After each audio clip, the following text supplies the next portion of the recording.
So we're in the process of finishing this bar, outdoor bar, and we installed undermount lights all the way around.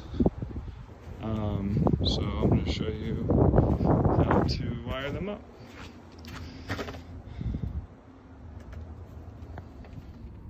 I installed low voltage under counter lighting on this outdoor kitchen that we're building. So I'm going to do a quick little video to show you how to wire it up. So when you have wire cutters, it comes with all these numbers. That indicates the different gauge wire. So we're running 14, and the lights themselves come with 18. So if you can see the different thicknesses. So all you need to do is get yourself a pair of wire strippers, you put it on the mark, and then you just pull. Same thing there. So that way you don't damage any of the copper inside. So these are the wire connectors I prefer. They're heat shrink. Obviously I'm inside the bar, so it's not very accessible. So I do not want to come back down here. So essentially what it is it's a brass piece with an Allen wrench. You tighten it down, and then you install one of these heat shrink wraps around it.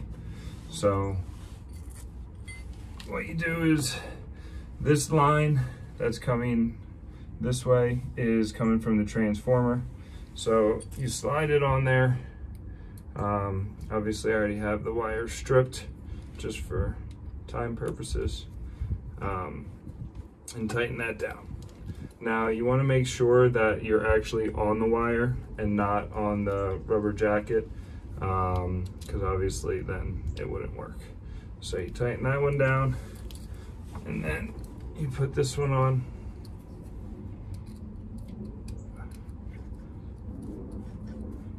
They also make a crimping one that is a little bit faster than this, but if you make a mistake, there's no undoing it. With this, you just undo it, take the wire out, and change it up. So I prefer these. I think they're like $1 a piece, so they're not cheap by any means, but they're definitely better than wire nuts or the plastic squeeze connects that they give you with the lights. So you slide the heat shrink wrap over the wire and slide it past the connector, so that way you have access to connect the other side. And again, this is coming from the transformer. This wire is going to the other light. Now what you're gonna do is, it doesn't matter with low voltage, so you can really interchange it. Just pick one wire from the supply and then one from the fixture, and you twist them together. I like to leave them a little longer, and then I come back with my cutters and just trim them up a little bit.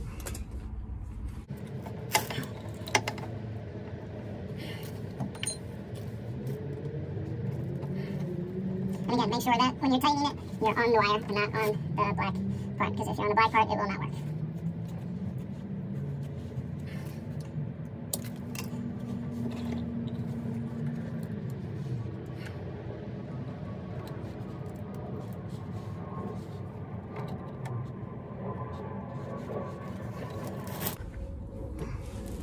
Now what I recommend doing, you do not want these touching. So what I typically do is I'll slide them over like this and turn the transformer on and make sure it works, because once you heat shrink it, again, it's not coming off. So you'd have to cut it, and it's a pain in the butt. But since I've done this about 1,000,000 times, I trust myself.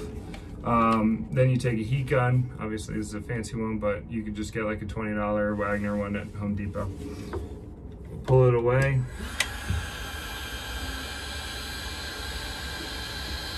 And when you're doing this, make sure it's on the low setting. You do not want to burn the wires.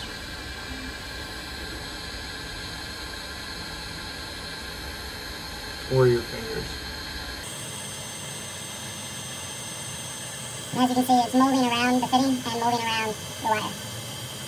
And there's a liquid inside, some type of silicone or gel filled, that fills around the wires to make it completely watertight. even though this is encapsulated and it's not going to get water, I still said I don't want to take a chance.